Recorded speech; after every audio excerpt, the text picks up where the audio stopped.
Good morning. Hi, I'm Frank Messina, and this is the January 21st, 2025 meeting of the Chatham Historical Commission. Before we start, we have a few announcements that I have to go through. Please note this meeting is being recorded and will be available shortly hereafter for scheduled and on-demand viewing on any smartphone or tablet device. If anyone else is recording the meeting, please notify the chairman. Seeing none. Pursuant to Governor Healy's March 29, 2023 signing of acts of 2023, extending certain COVID-19 measures and adopted during the state of emergency, suspending certain provisions of the open meeting law, General Law 30A-20, until March 31st, 2025.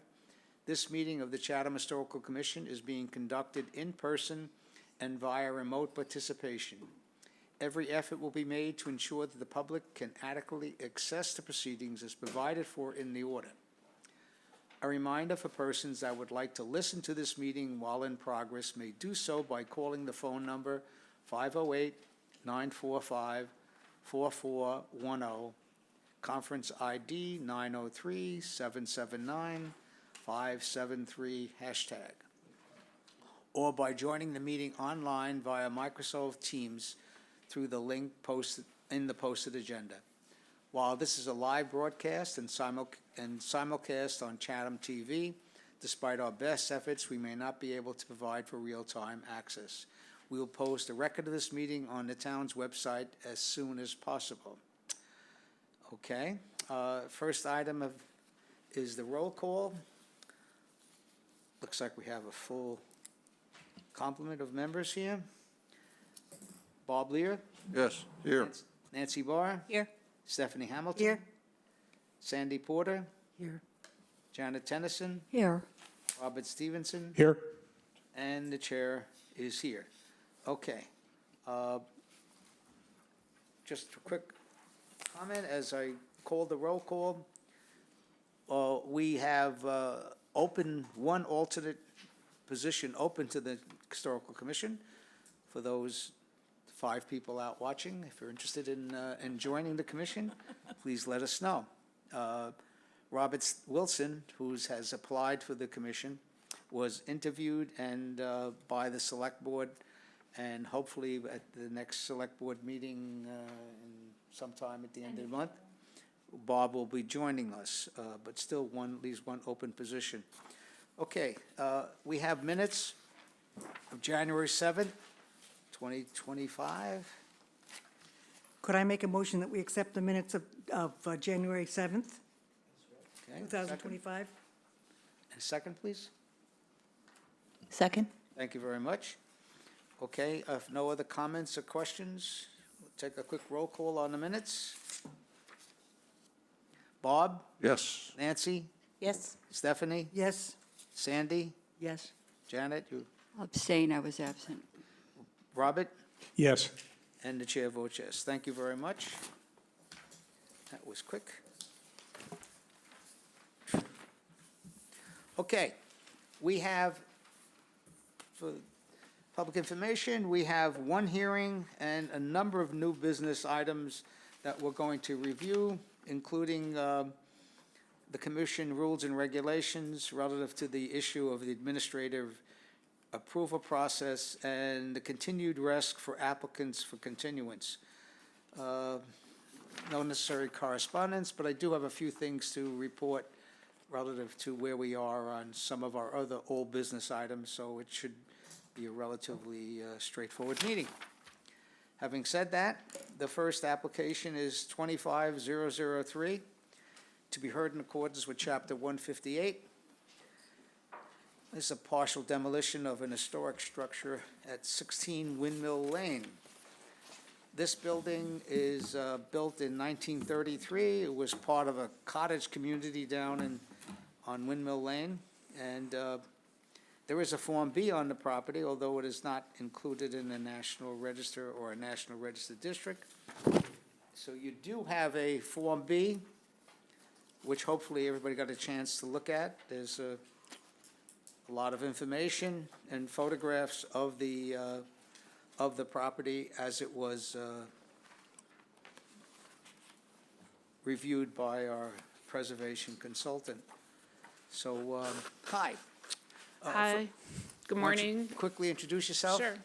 I'm Allison Alessi. I'm with A3 Architects. I'm here with Bill Riley.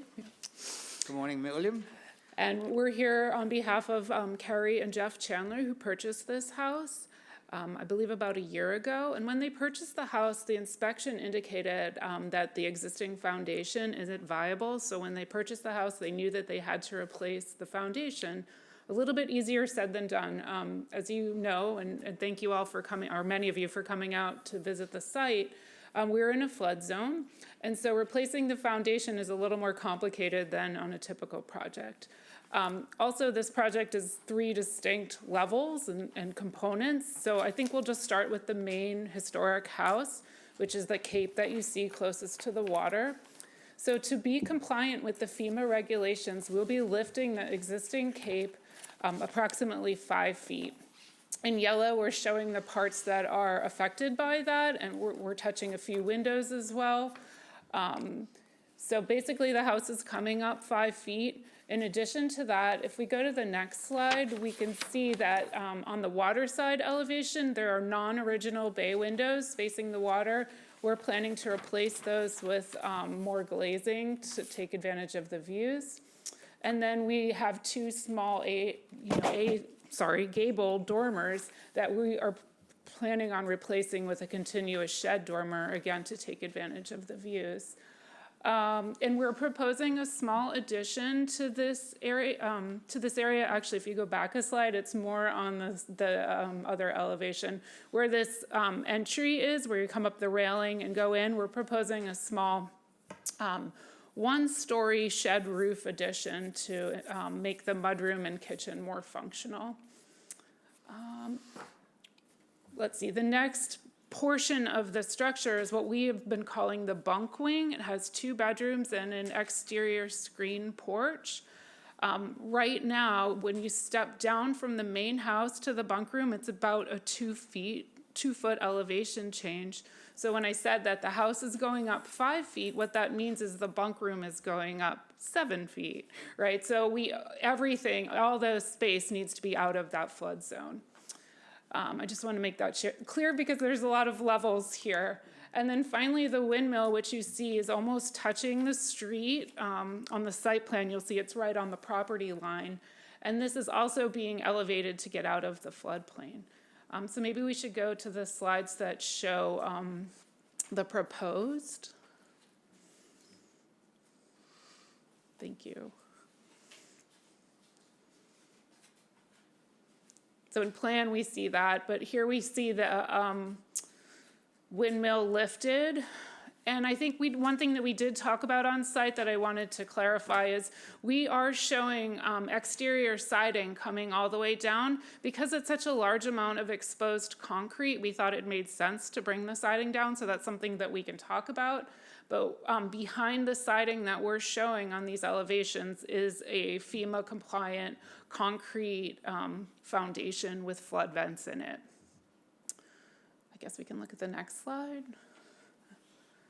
So you see we are showing it as vertical siding, and then we brought the shingle line down at the windmill portion. And you can see the addition with the shed roof wrapping the corner of the house there. We are showing solar panels. You can look at the next slide. And this is the bunk wing getting lifted. We see that at the bottom there. And then the back, I described the sliders that we're proposing to look out at the water and a continuous deck along the back. And then the shed dormer at the 2nd floor elevation.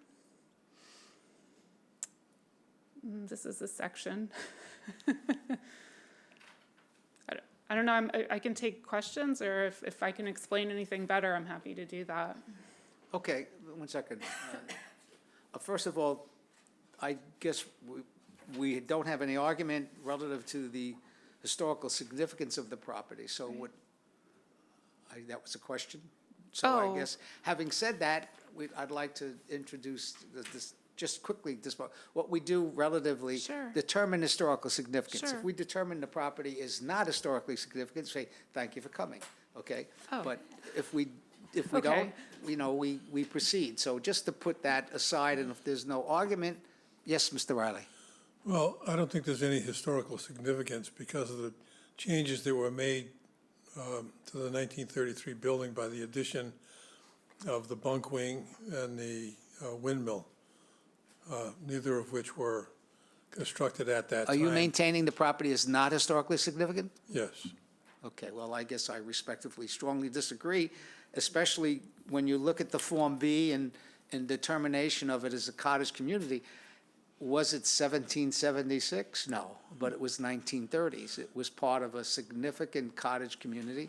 And I think just as the preservation consultant in his Form B, which you included in the application, goes into some detail about the history of the house and how the neighborhood as a cottage community was developed. So my opinion is that the property, the building, it is historically significant. Well, just, and if the cottage colony continued to exist, that would be a much easier argument to make. The cottage colony no longer exists. Well, I disagree with that strongly. Virtually every single building in there has been lifted, enlarged, and modified. And the idea that somehow this is the Horn Cottages area is, Well, I disagree. The house directly across the street, which was also historically significant, a major renovation was done a number of years ago, in which we worked with the applicant, and we were able to maintain the historical significance of the property and do additions or changes to the property, which still maintain the cottage community. There's no question it's going to change, and I'm not arguing with the question of whether or not this property can change, but I think we still, from my perspective, at least from the Historical Commission's point of view, it is historically significant. We would try to maintain as much as the historical significance of the particular windmill lane, that we can to maintain the historical significance of the area. I just wonder if all the members feel the same way. Well, we'll get to that, but thank you very much. I appreciate your opinion. There's no question, Bill, historical significance is based a lot on opinion. This is not the zoning board. We're not talking about legal, 30-foot versus 32-foot. It's a question of whether or not we feel this property from an historical preservation point of view, do we want to tear it down and build a large, 5-story building? No. So we're going to work. And I think you have a very good application, or you do, I'm looking at the architect, has done a relatively good job in trying to preserve some of the historical character of the building. So why don't we just dispense with that? Very simply, as I said, if we don't feel it's historically significant, then we say thank you very much. Having said that, I'm sorry. No, go ahead, let yeah. Bob make the motion. Yeah, Janet, I thought you were raising your hand. I did, that was me. I'm sorry, yeah. Well, relative to the issue of historical significance, yes. Yeah, let's focus on that first. I'm sorry? Oops, sorry.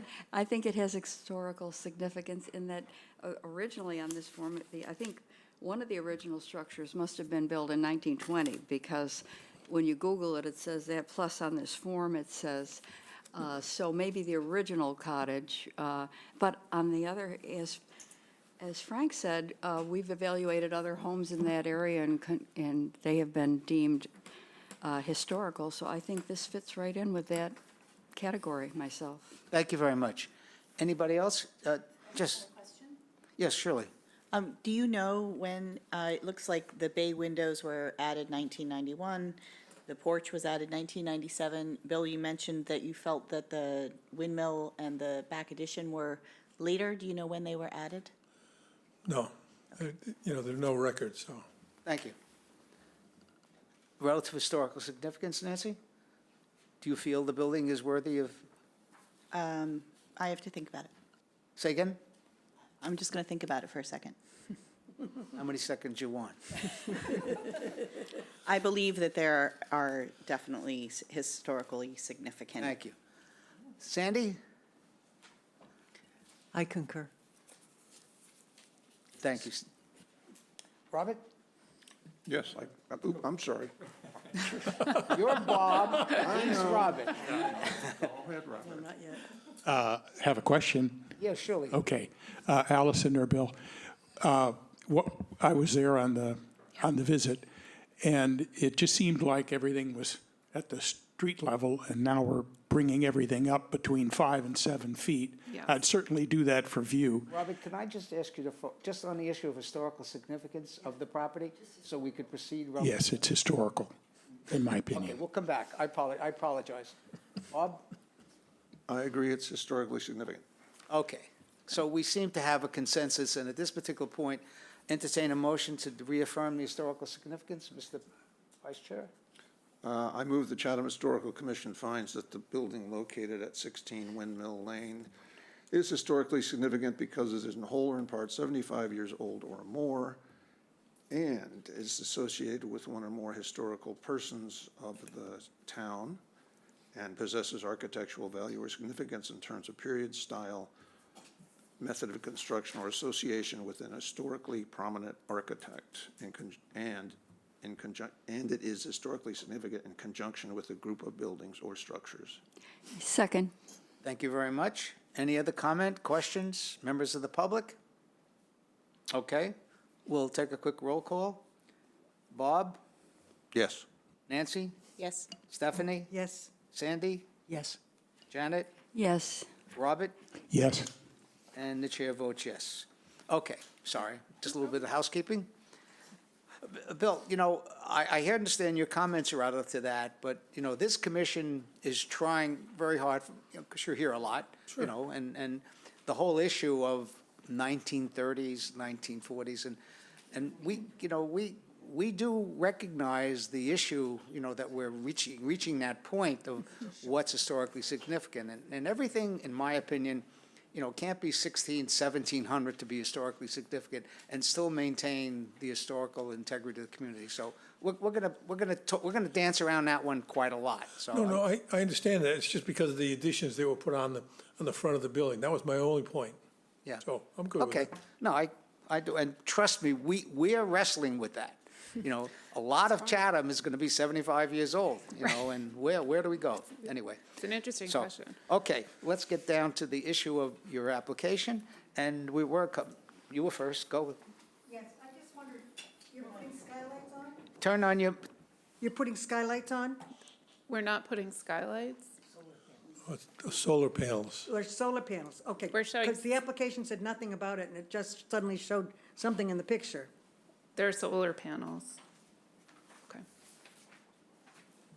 I'm sorry, couldn't get that completely. There are solar panels on top of the roof?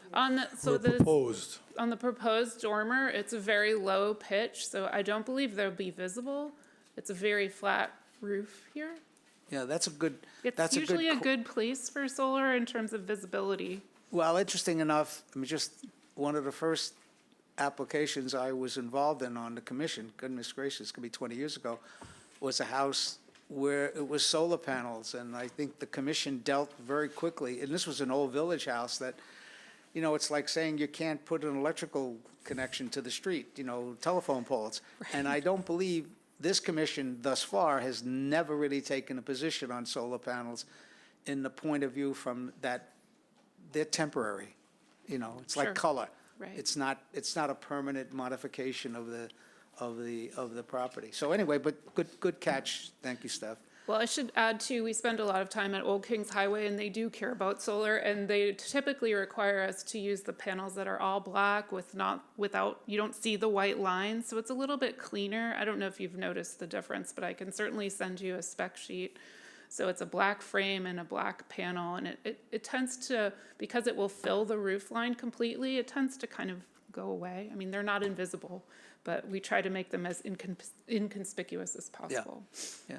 Well, it's an interesting topic. One of these days, we're going to deal with it when somebody tries to build another structure on the property. That's another story. Yeah. We won't go there. We have enough to deal We with. know. Yes, Robert, you had some questions about the property. Yes, this has more to do with a knowledge void on my part for FEMA. Yes. I'm still having trouble picturing it from the streetscape side. Sure. that the building's going to go up 5 to 7 feet, and instead of a windmill, you're going to have a windmill sitting on top of a concrete foundation that is almost totally exposed, right? Except for Actually, can the, we go back a slide? I'm sorry to keep you busy. One more.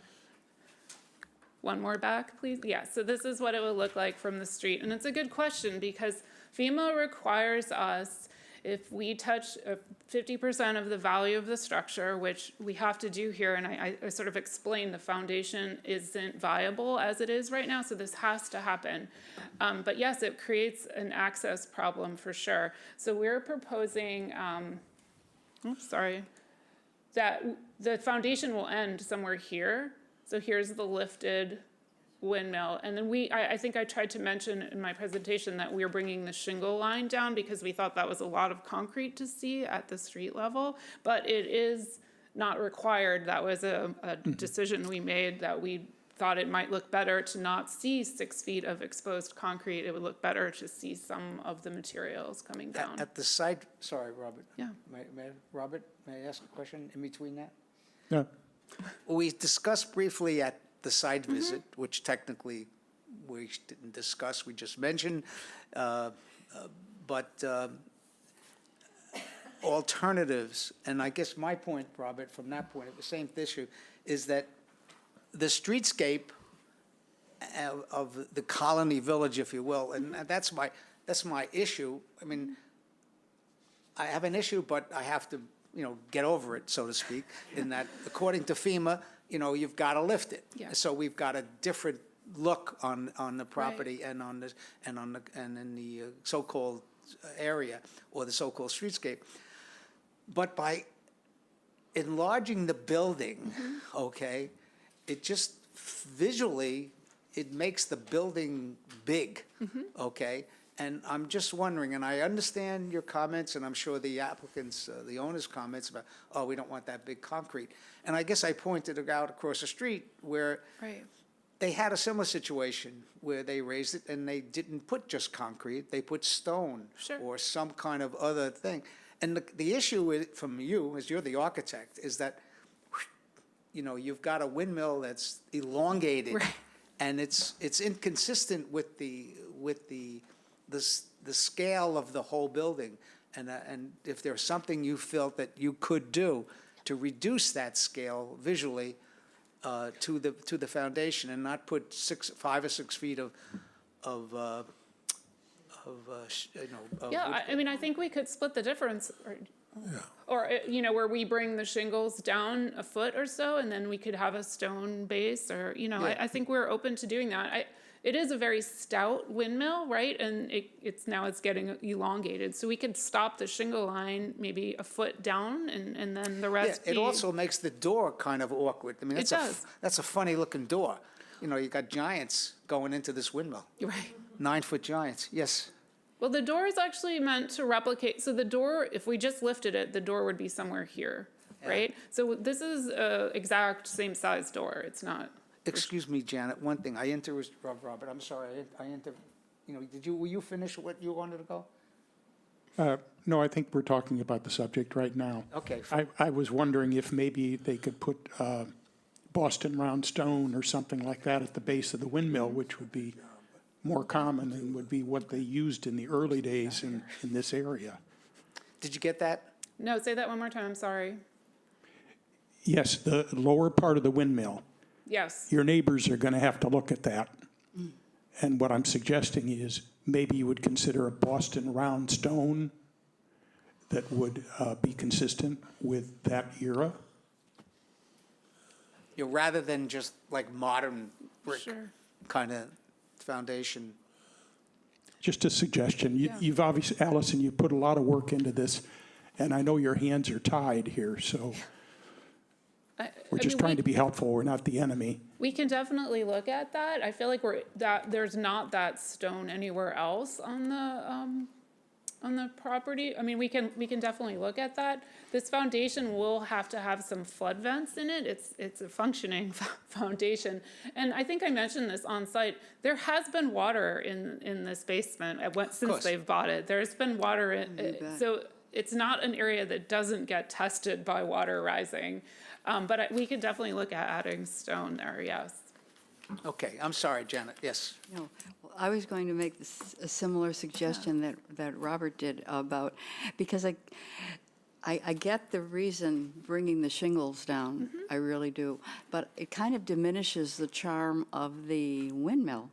So if you brought up maybe even bricks around, the faux bricks or something along the bottom, so that there was a distinguishing factor between where it comes down and then the windmill, and then the door, I don't know, it's just a No, suggestion. that's a good suggestion, because at the Because cottage. it's charming, you know. The cottage, we use this water table to kind Yeah. of break the shingle line with the horizontal, like a change of material, so you kind of know or demarcate literally where things are, historic it would and look where it's better. new. So we Yeah. could certainly introduce something like that here. I just want to make sure that it looks like it fits in with the rest of the structure.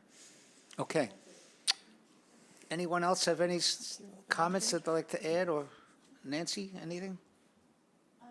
I think the demarcating where the historic is and where the new is a really important thing when you're making renovations. I think my biggest, I feel like the front windows were added later, and so, the bay windows being changed. I don't know if those doghouse dormers were original, but they look more original, and so my biggest challenge is probably with the full dormer, but I completely understand, the value to the homeowner of doing that. And I think it's kind of unclear what parts of that home were there originally and what were not. So that's my only comments. I think we did really try to touch the house very lightly. Like, we are not trying to blow it up, right? These are very small moves in the grand scheme of things. So I think that dormer facing the water, is meant to look like this dormer, which I do think was original, the shed on the back. So I'm not sure about the gable dormers facing the water. Could you go to that? I think it's 822. Yeah, the idea was we wanted to keep the building as the public sees it from the street, looking as much as it is as we could.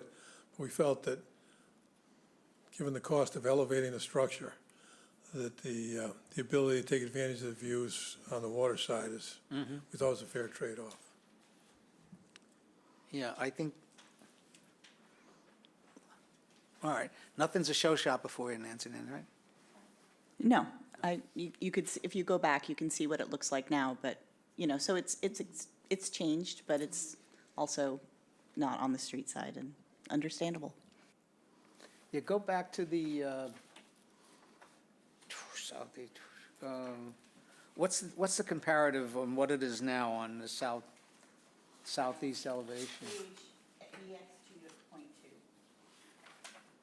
Okay, Yeah. So that's what currently. yeah. All right? Okay. Let's walk around. Sandy, anything else that you would like to discuss, or? No, I did not make the site visit. I was away, and I looked this over briefly last evening when we got home. We've been away. There isn't anything that screams out at me. I'm not crazy about doghouse dormers, so it's okay. What was that? You're not crazy about what? Doghouse dormers. Oh,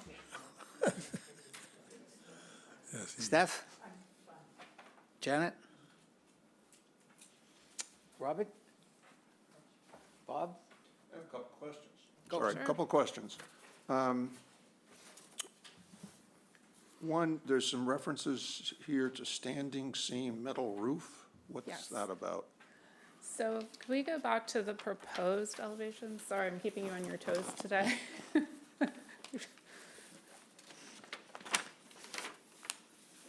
So, again, I think this was a conscious decision where if it was new, we changed the roof, a change of materials. So this is a wrapping L shed addition at the proposed kitchen and mudroom. So we're showing a standing seam metal roof here just in this small piece.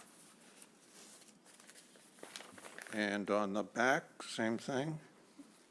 I'm sorry, on the on the side. On the side, yeah, if we could go driveway on. side, right? The driveway side elevation, thank you. So we see that roof wrapping?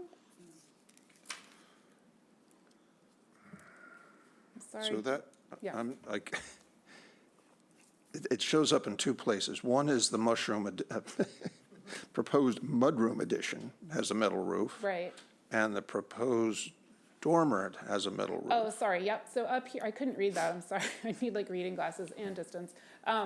This shed dormer is very flat, and so we're proposing a standing seam metal roof because it's less than a 3-pitch where we can do the architectural asphalt. We've got two different roof lines that you're talking about there. One is steep and one is kind of flat, is that? Yeah, I guess the thinking was because these were the two new roofs that we'd do a new material. We definitely can do an architectural asphalt on this one that's more visible, the kitchen, the lower one. It's steep enough to have architectural asphalt, but on the upper dormer, it's a very low pitch, so the options are metal or rubber. Okay. Another question on A 2.0, the northwest street view. Above the garage door, there are some lines there with little squares on top. Is that a railing or what is that? This. Oh, we're showing a small light pergola style roof. So that those sticks represent the pergola? This is a pergola, yes. Oh, okay. I guess what happened for us visually is we have a lot more wall on that elevation than was there Yes. before, and so we're trying to break that up. Okay. Nice job. All right, I think that answers my questions. My comment is the southeast, from the southeast elevation, the new house will be unrecognizable from what it is now. Northeast, there's semblance of continuity. The driveway side is also substantially changed, and we've discussed the street side and how much more large and bulky it's going to be. So those give me concerns. Again, I don't know what can be done about those issues, and if this hadn't got triggered by FEMA, it would be a little bit simpler, but then again, the house might float away, so that's, we're all on preserving houses from floating away.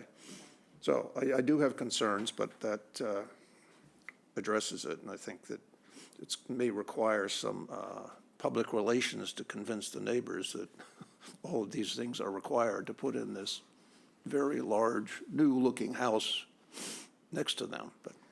Well, I should add too, we are going to the Conservation Commission and the Zoning Board, so there is time for neighbors. Yeah. Having been a conservation commissioner, they couldn't care less about the roofs. I actually agree. I'm always think that, they want to look at the elevations, but they don't care. They only like the site plan.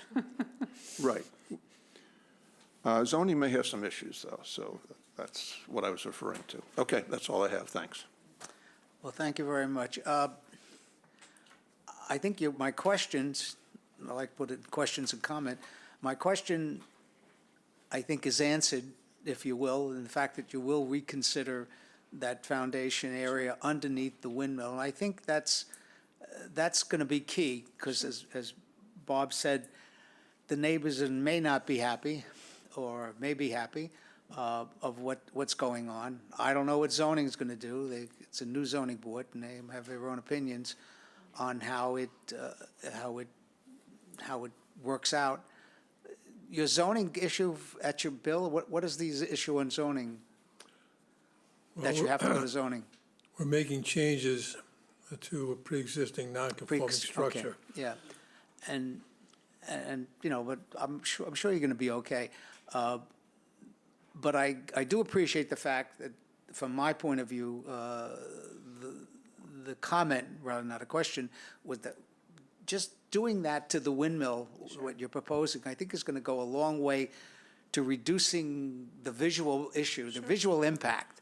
I mean, we've got a lot of houses that not a lot, at least 10 or 15 we've done in the last couple of years, and other parts of that part of the Chatham where they've had to be lifted, and they're just lost. I mean, it looks like South looks like South Carolina on the beach, you know, and then, and, you know, Jersey Shore, you know, and we're trying to maintain a little bit of the, Sure. the scale and the look, but I think you've done a really good job here, quite honestly. It's an eclectic house, you know, in terms of the various additions, and, you know, very simply, you could have come back here, tear it down, and build, you know, some square thing, maybe a Graham Bell or some other nonsense these days, but you didn't. And the owners obviously are going to spend a little money doing this work, and from my point of view, appreciate the fact that you are taking some time to maintain the basic core of the structure. So, from that point of view, I think the one thing that Allison mentioned regarding the stonework at the bottom is we do have to put flood vents in at the base of Yes. the windmill. Yes. So she'll have to deal with the kind of material you have so you can have vents also. Yeah. Assuming that, I think we have consensus it's going to be approved to what it is, but can I ask you that in the near future, if you could take a look at that and send to us what you think you can do? I mean, Yes. I don't feel we should condition, you know, we're going to give you an 18-month delay because of that, but it would be nice to know Sure. that what you're thinking. We can send updated elevations within a few weeks. Right. If that would be okay. Okay, great, that would be fine. Having said that, I think we're ready for a motion. Mr. Leary? Just to clarify, you want to wait, you don't want to wait until we see the revisions that Allison No, just referred to? I feel there's enough confidence, hopefully the other members of the condition, we don't have to condition the application, we could proceed and allow them to come back to us with something that we could then incorporate into the decision. Okay? Okay. Thank you. Okay, I will do that motion. Chatham Historical Commission also finds the proposed work to be done dated January 21st, 2025, this date, will not materially diminish the historic significance of the building, and therefore the commission does not impose a demolition delay. I'll second. Okay. Any of the comments, questions? Public comment. She reminds me. I see we have a few members of the public out there. Would they like to have comment for or against the application? Seeing none, I think we can proceed. Well, yes. Can you hear me? I'm sorry, could you introduce yourself, sir? Yes, I'm William Doggett, the next door neighbor at 14 Windmill Lane. Yes, we have you now. And, okay, thank you. And I think that the proposed changes are very tastefully done and have made an effort to maintain the aesthetics of the cottage. Well, thank you very much. We appreciate that. I think we have a consensus among the board that similar comment. Any other member of the public wish to speak for or against the application?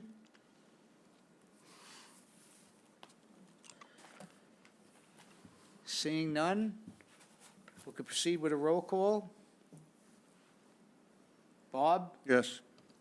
Nancy? Yes. Stephanie? Yes. Sandy? Yes. Janet? Yes.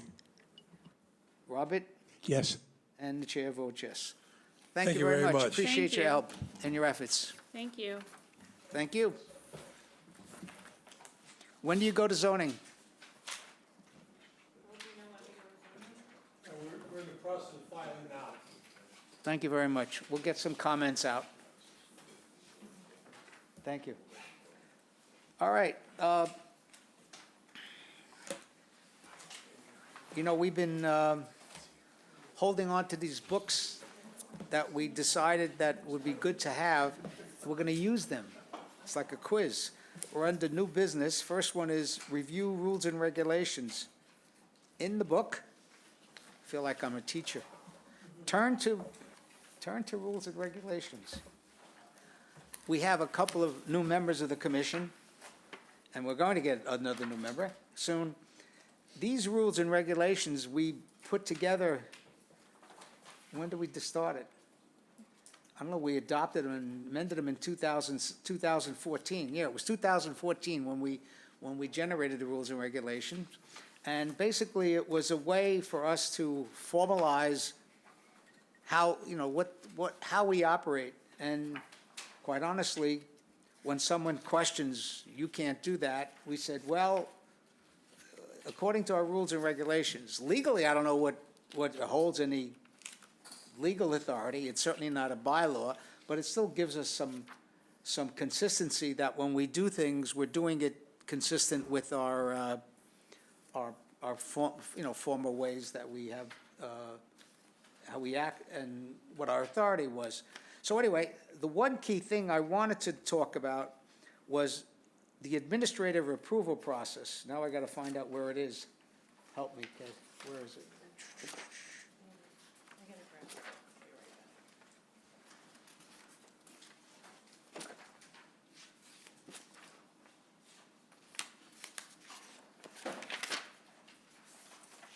Within this document, when I find it.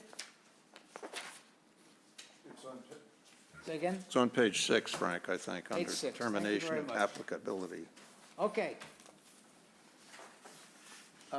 For our members here, we decided that it was necessary, on page 6, I can't find it. Top paragraph B, the B at the top of the page. Say again? B at the top of the page. Ah.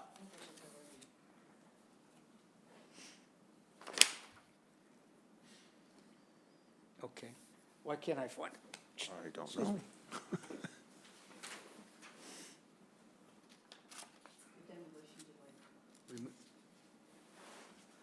Okay.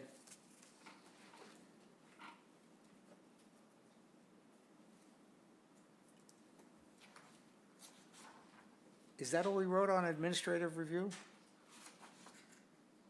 I thought we had more. What I was looking for was the administrative approval process.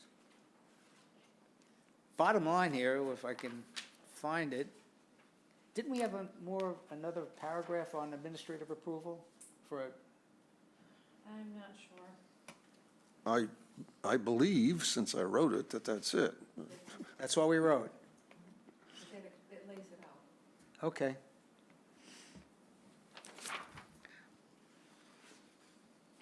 What I'm getting at here, sorry for the delay, and the pause.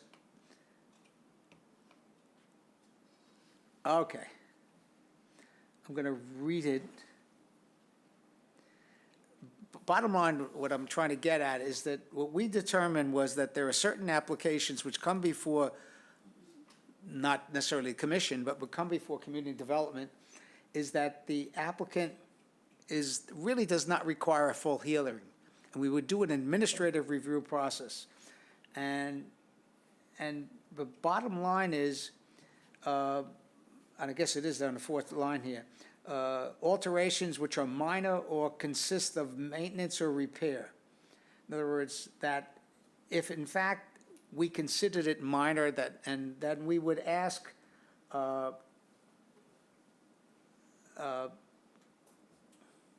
in other words, it not come before the full commission, all right?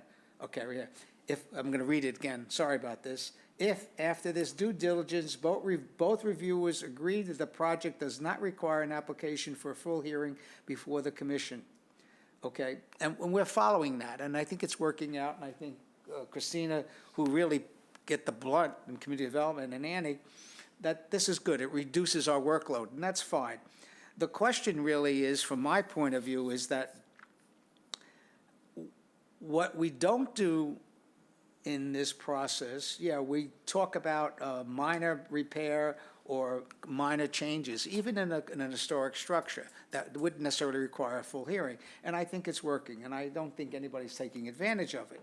But the other question is, if we have a property which is obviously not historically significant, it could be a major change to a property, but we see them often. They come to us and they say, okay, it takes us 2 minutes. This is really not historically significant.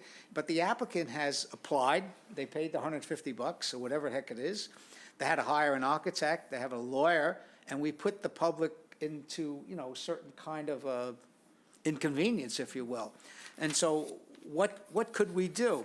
And I've spoken to Sarah Korjeff, Cape Cod Commission, on, hey, what do other towns do with the same situation?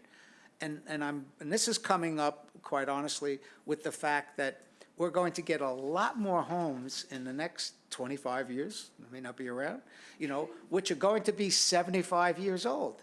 And they're obviously either not historically significant, and we're going to have every house in River Bay come before us. What are we going to do about it?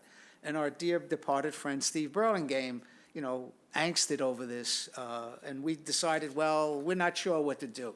So we put it aside, and that's a good way to do it. You do it with your kids. I'm not sure. We'll talk about it later, So I guess we need to start to think about that. So I talked to Sarah Korjeff, what do other commissions do on the Cape or elsewhere in the state of Massachusetts? And the way a lot of towns handle this situation, I apologize for my slow start, I should have made some more notes, was that they hire a consultant.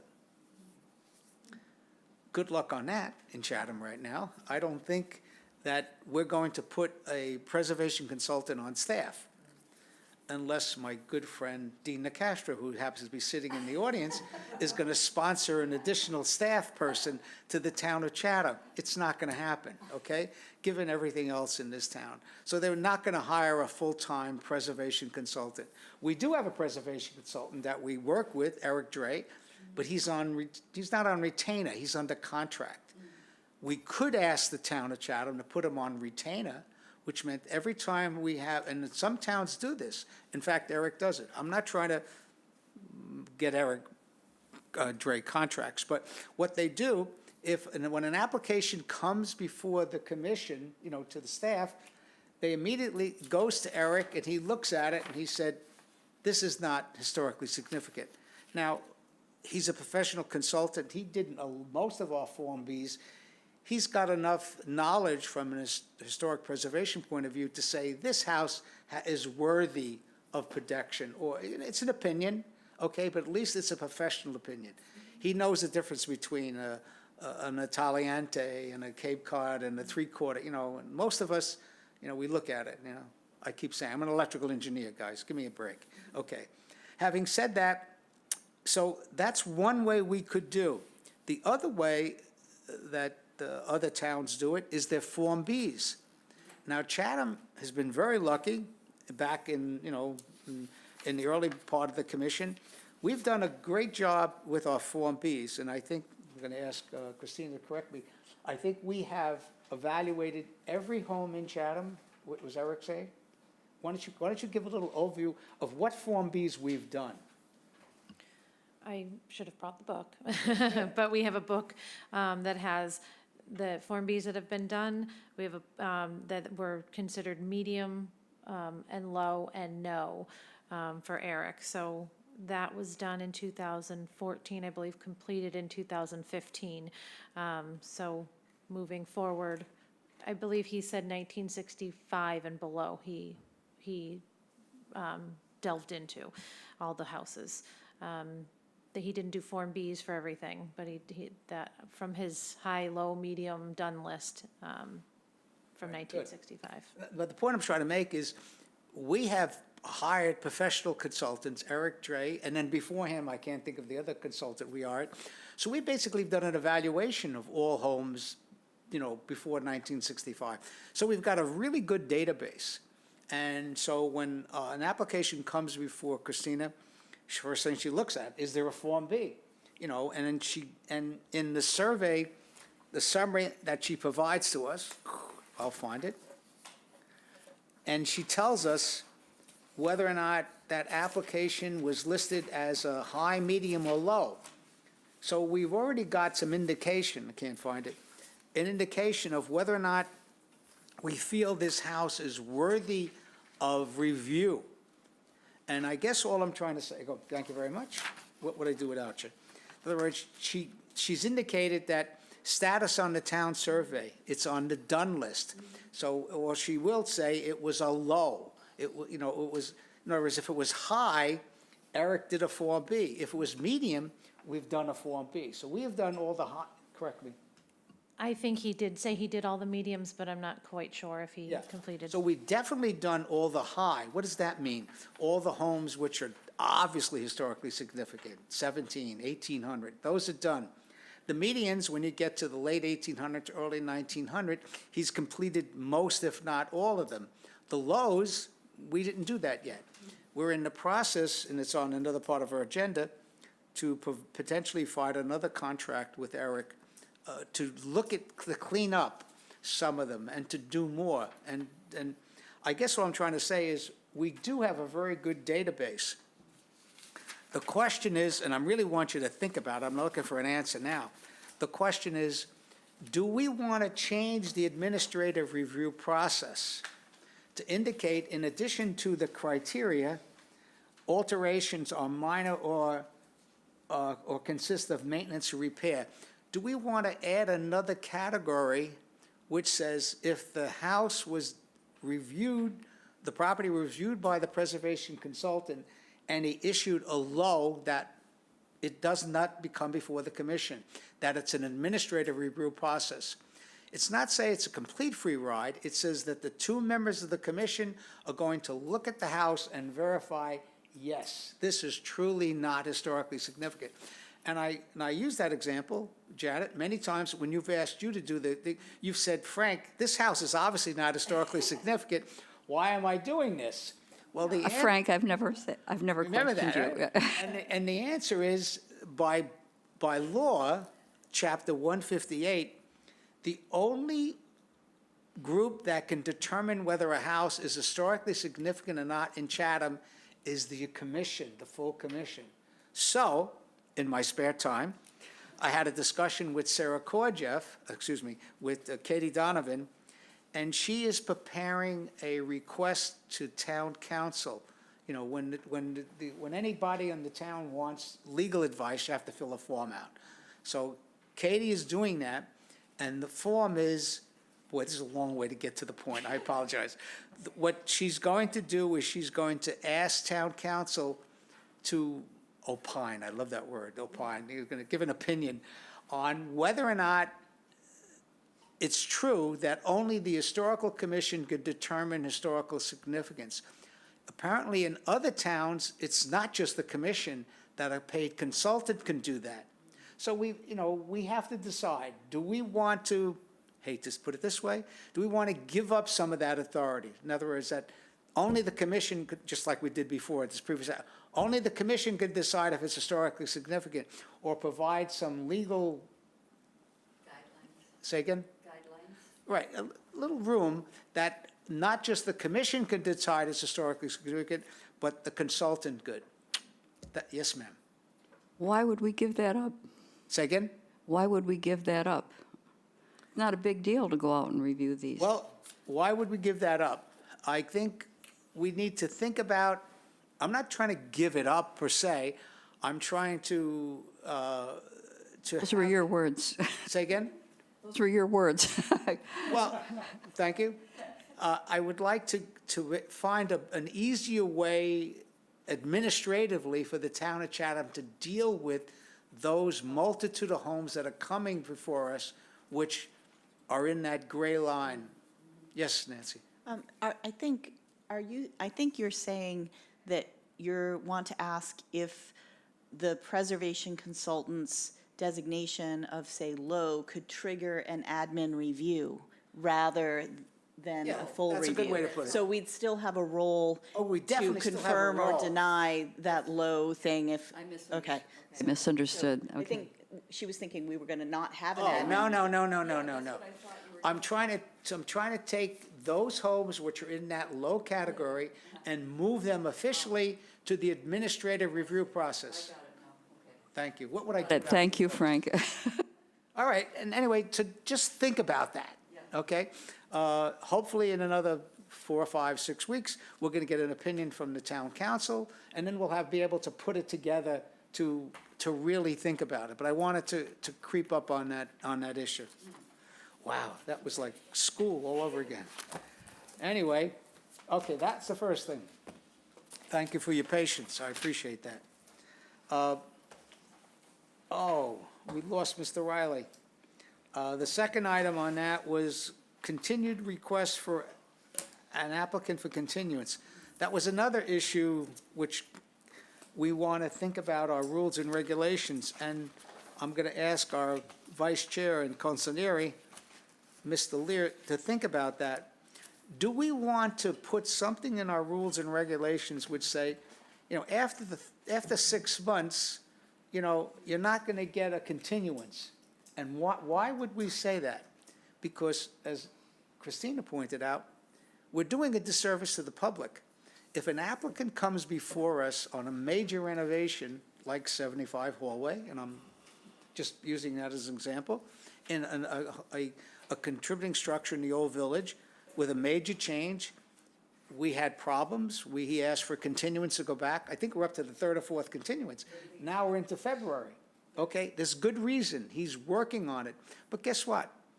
The members of the public who live there and are interested, they don't know what's going on. And they don't have an opportunity to know that the Historical Commission is one more time reviewing that, unless they've been watching to every one of these meetings when we agree upon a continuance. So, Bob, would you want to take a crack at that?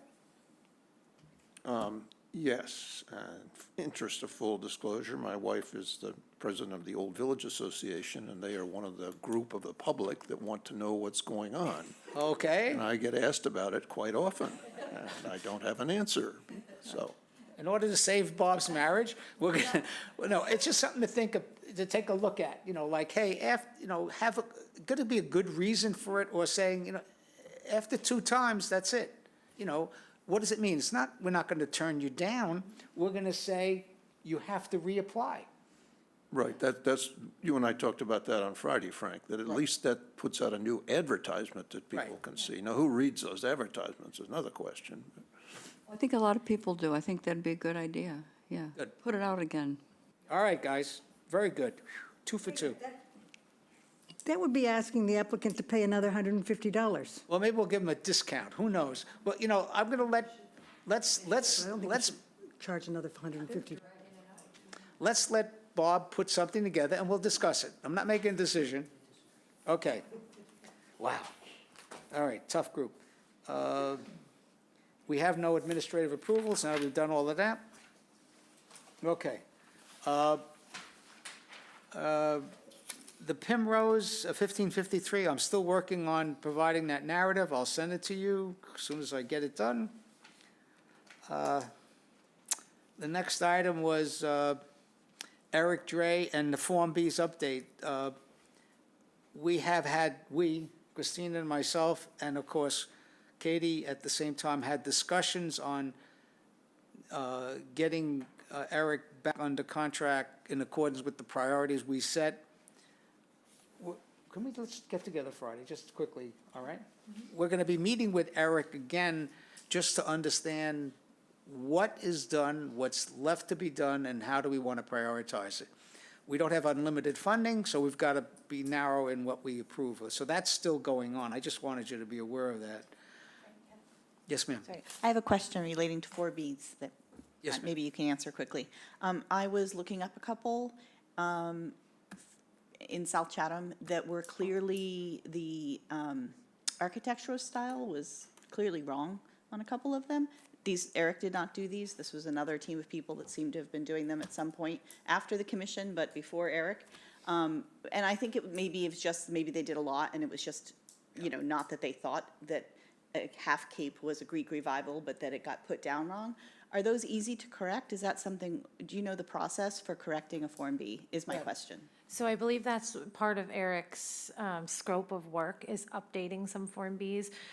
What the commission had discussed is doing new Form Bs first, and then the next step, updating right. Form Bs.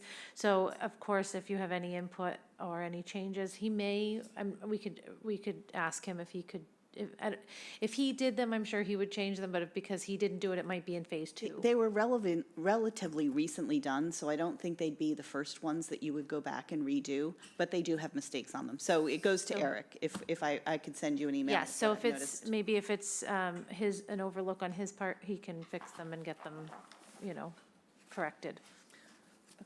That's a very good point, but having said that, it's not necessary to hire a professional consultant to change it. For instance, we used to do them ourselves. So you as an individual could theoretically contact Mass Historic and correct it. Well, I guess that's what I was asking. What's it's- the easiest way to correct something? Yeah. I think if we have a preservation consultant who's working on them, Yeah. we might as well give it all to him if it's a quick thing. I'm They not, don't need to be, yeah, I'm not sure of the process, but I can look into it for you. okay. The Form B is almost like Wikipedia. Any member of the public can comment, and that's why the internet's so dangerous, because, this is what it is. But let's talk about, we'll talk about that with Eric and see if we can formalize a process a little bit easier. Okay, great. Third item on the old business, determination of eligibility of the Nickerson homestead. Unfortunately, we're still don't have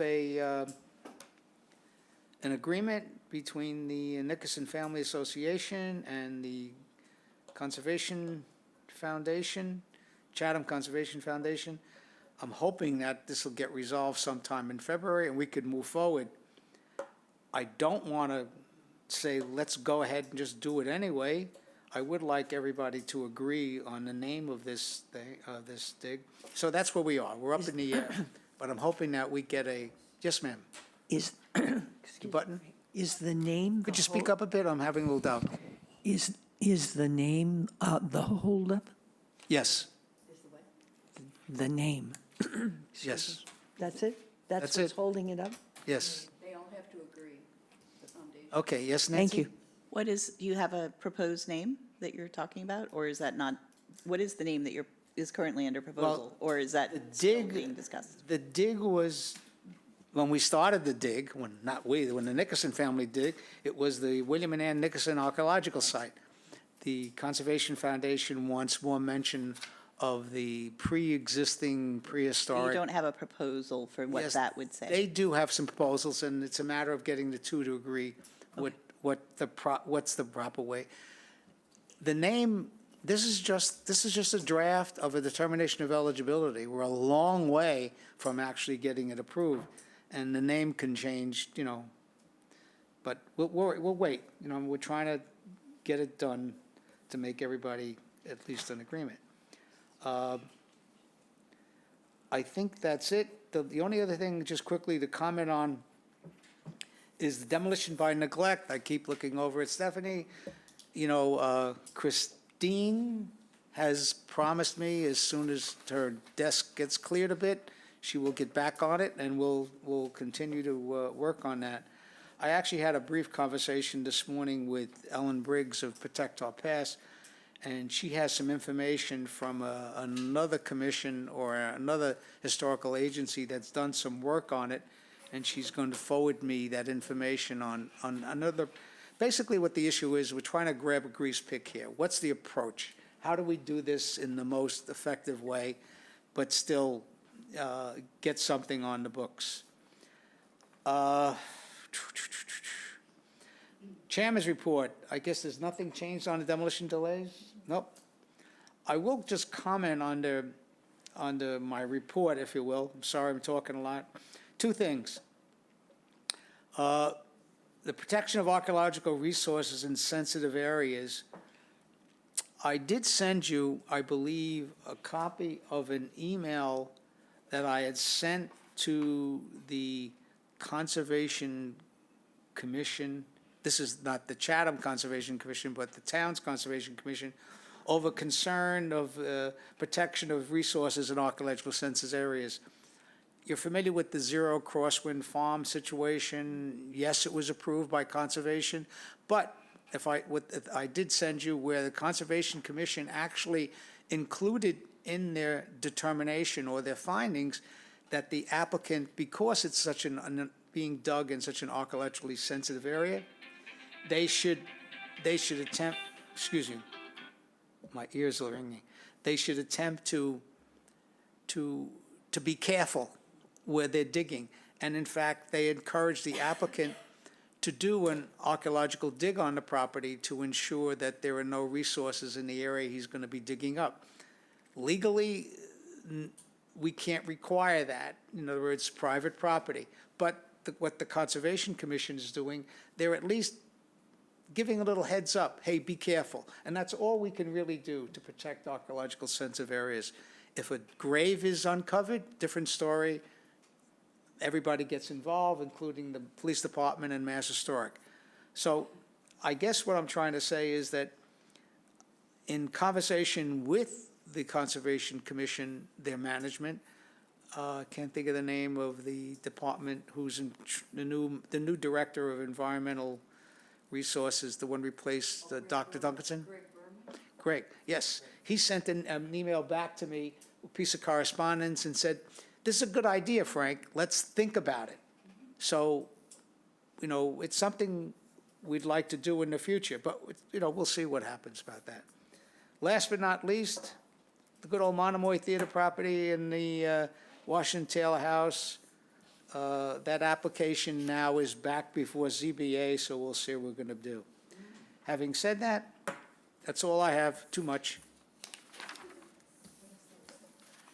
Oh, thank you very much. See that? What I sent you this morning, and I emailed you also this morning, an outline of a meeting that was held this morning on something called the Pattern Book.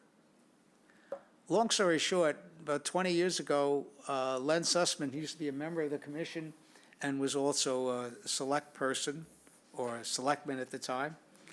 The commission attempted to generate a pattern book. We were turned down by community preservation and for the funding for such a book, and it fell by the wayside.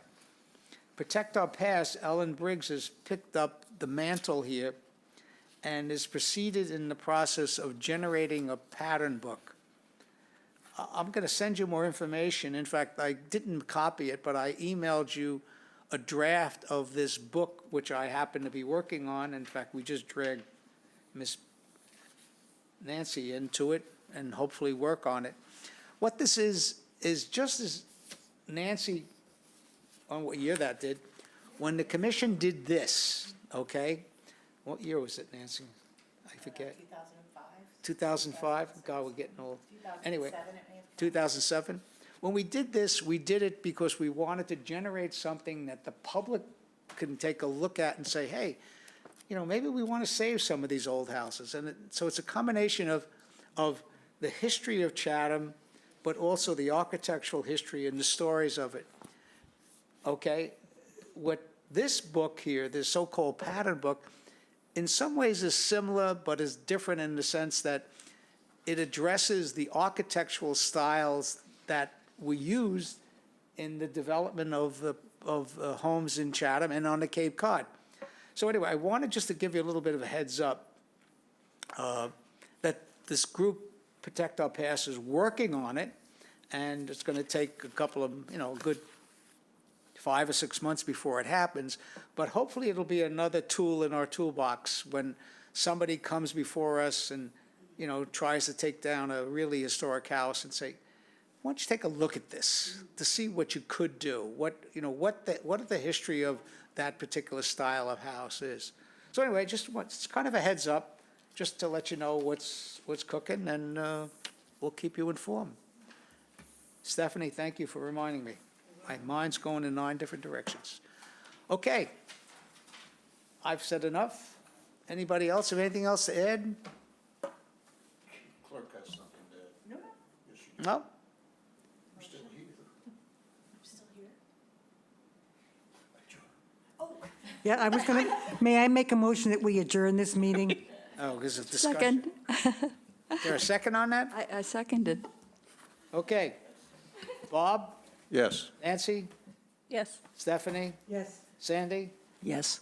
Janet? Yes. Robert? Yes. Chair votes yes. Thank you very much.